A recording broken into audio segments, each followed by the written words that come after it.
नमो बुद्धाय. जय भीम मित्रांनो, मी कुमार सोनकांबळे बुद्धवाणी या चॅनलमध्ये आपल्या सर्वांचं मनपूर्वक स्वागत करीत आहे. मित्रांनो, आज आपण बौद्ध धम्मात ज्येष्ठ पौर्णिमेचं आणि पौर्णिमेचं महत्त्व काय यावर आपण चर्चा करणार आहोत. आपण या चॅनलवर नवीन असाल तर कृपया लाईक करा, सबस्क्राईब करा, शेअर करा आणि आपली प्रतिक्रिया नक्की कळवा. मित्रांनो, ज्येष्ठ पौर्णिमा आणि तथागत भगवान बुद्धाच्या जीवनाशी महत्त्व यामधील संबंध हा बौद्ध धम्मात विशेष महत्त्व आहे. बौद्ध धम्मात पौर्णिमेला खूप महत्त्व आहे, कारण पौर्णिमेचा चंद्र म्हणजे पूर्ण जागृत आणि परिपूर्ण जीवनाचे प्रतीक मानले जाते. या दिवशी भगवान बुद्धांनी धम्म शिकवला असे मानले जाते. म्हणून ज्येष्ठ पौर्णिमा आणि तथागत भगवान बुद्ध या बाबतीत ज्येष्ठ पौर्णिमेचे महत्त्व मी तुम्हाला थोडक्यात सांगणार आहे.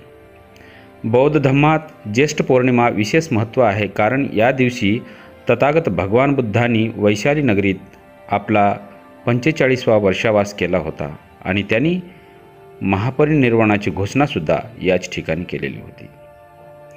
धम्म सांगणे म्हणजे काय? या दिवशी भगवान बुद्धांनी धम्मोपदेश दिला, जो शांती आणि करुणा यावर आधारित होता.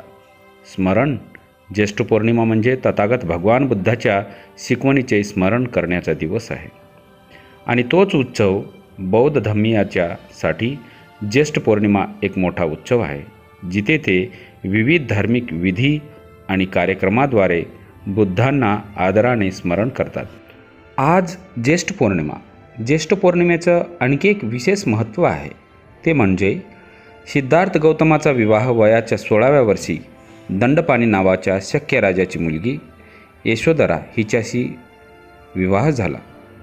ती आपल्या सौंदर्याविषयी आणि चारित्र्याविषयी प्रसिद्ध होती. सिद्धार्थ गौतमास 20वे वर्ष लागले असताना सर्व प्रकारचे शिक्षण प्राप्त केल्यानंतर त्याला राजा शुद्धोधनाने शाक्यांच्या संघात प्रवेश करण्यात सांगितले. शाक्यसंघ पुरोहितांनी शाक्यांना असलेल्या संतागारात सिद्धार्थाचा अंतर्भाव करून त्यांच्याकडून सर्व नियमाचे पालन करण्याची शपथ दिली होती. बौद्ध धम्मात प्रत्येक पौर्णिमेला विशेष असे अनन्यसाधारण महत्त्व आहे. जगातील बौद्ध राष्ट्रामध्ये पौर्णिमा श्रद्धेने पाळली जाते. वैज्ञानिक दृष्टिकोनातून पाहिले असता चंद्राचा आकार पूर्ण वाटोळा असतो आणि त्याचा प्रकाशही आपणाला सुकावत असतो. त्याचप्रमाणे सागराला भरती येते. भरती येणे म्हणजेच पौर्णिमेच्या दिवशी पृथ्वीच्या गुरुत्वाकर्षण शक्तीची, पौर्णिमेच्या चंद्राचा आप म्हणजेच पाण्याचा, तेज, वायू आणि पृथ्वीचा संबंध येणे, त्याच पौर्णिमेच्या ज्या धातूचे आपले शरीर बनले आहे त्यामध्ये हे सर्व तत्वे आपल्याने व आपण पृथ्वीवरच राहत असल्याने प्रत्यक्ष अप्रत्यक्ष पृथ्वीवरील प्रत्येक जीवाचा यामध्ये अंतर्भाव होतो. या दिवशी पृथ्वीवरील गुरुत्वाकर्षण शक्तीमुळे व उपोषित व्रताच्या आचरणाने मानवाला तसेच नैतिक व्यवस्थेला खूपच फायदा होतो. मानवाने कुशल कर्म केले तर मानवाला कुशल फळ मिळते. तसेच ते कुशल फळ मिळण्यासाठी नैतिक व्यवस्थाही कुशल असावी लागते. कर्म हे नैतिक व्यवस्था राखतात, तर कर्म हे मानवाकडून केली जात असल्याचे प्रत्यक्ष अप्रत्यक्षरित्या मानवावरच हा भार सोपविला गेला आहे. तेव्हा मानव हाच केंद्रबिंदू असल्याने मानवाने कुशल कर्म केले तर मानवता सुखी होईल. त्यासाठी बौद्ध धम्मातील मध्यम मार्गाने धम्माचरण करणे तितकेच गरजेचे आहे. पौर्णिमेच्या दिवशी त्रिरत्न पंचशील इत्यादी ग्रहण केले जाते. उपोषित व्रत पाळले जाते.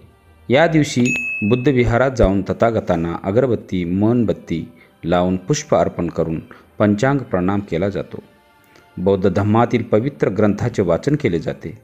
भंतेकडून धम्मदेशना ग्रहण करून त्यांना भोजनदान, संपत्तीदान केले जाते.